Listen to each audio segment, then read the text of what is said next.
में विस्तार से बात करेंगे, जहां प्रधानमंत्री नरेंद्र मोदी रियो G20 शिखर सम्मेलन में शामिल होने के लिए ब्राजील के रियो डी जेनेरो पहुंचे हैं, जहां उनका जोरदार स्वागत किया गया।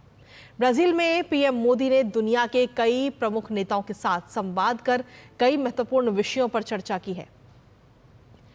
प्रधानमंत्री ने अपने सोशल मीडिया प्लेटफॉर्म एक्स पर इन मुलाकातों को महत्वपूर्ण बताया और एक वीडियो भी साझा किया है, जो वीडियो हम आपको दिखा भी रहे हैं।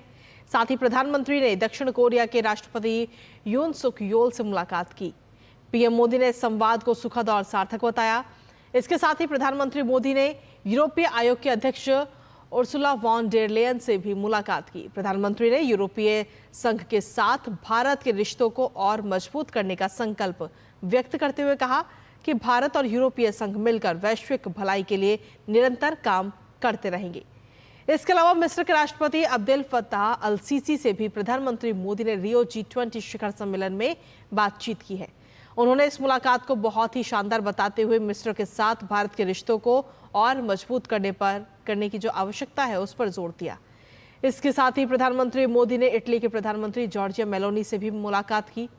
प्रधानमंत्री मोदी ने इस मुलाकात को लेकर एक्स पर लिखा कि उनकी बातचीत का मुख्य केंद्र रक्षा, सुरक्षा, व्यापार और प्रौद्योगिकियों जैसे क्षेत्रों में सहयोग को बढ़ावा देना पर था।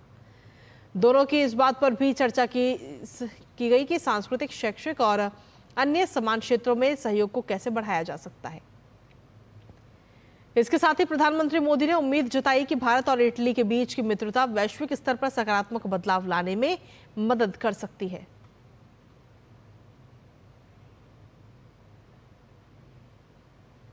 ब्राजील में G20 शिखर सम्मेलन के लिए जुटे विश्व के नेताओं ने यूक्रेन युद्ध और पश्चिम एशिया संकट जैसे वैश्विक मुद्दों के जल्द समाधान पर जोर दिया है। इस सम्मेलन के घोषणा पत्र के अनुसार नेताओं ने आतंकवाद के सभी प्रारूपों और अभिव्यक्तियों की कड़ी निंदा की। सम्मेलन में संवाद और कूटनीति के माध्यम से सभी वैश्विक समस्याओं का हल तलाशने पर जोर दिया गया। घोषणा पत्र में कहा गया कि शांति द्वारा ही सतत विकास और समृद्धि को प्राप्त किया जा सकता है। यूक्रेन युद्ध को लेकर चिंता जताते हुए व्यापक, न्यायपूर्ण और टिकाऊ शांति की दिशा में किए जा रहे प्रयासों का समर्थन किया गया।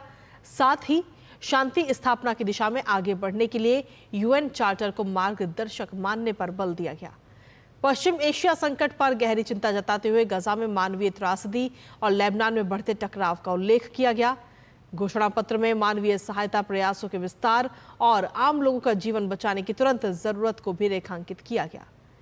साथ ही घोषणा पत्र में इजराइल और फिलिस्तीन के बीच 2 स्टेट सॉल्यूशन के प्रति समर्थन दोहराया गया, जिसके तहत इजराइल और फिलिस्तीन 2 स्वतंत्र देशों की स्थापना का प्रावधान है। गजा और लेबनान में व्यापक संघर्ष विराम का भी घोषणा पत्र में समर्थन किया गया। वहीं ब्राजील के रियो डी जेनेरो में G20 शिखर सम्मेलन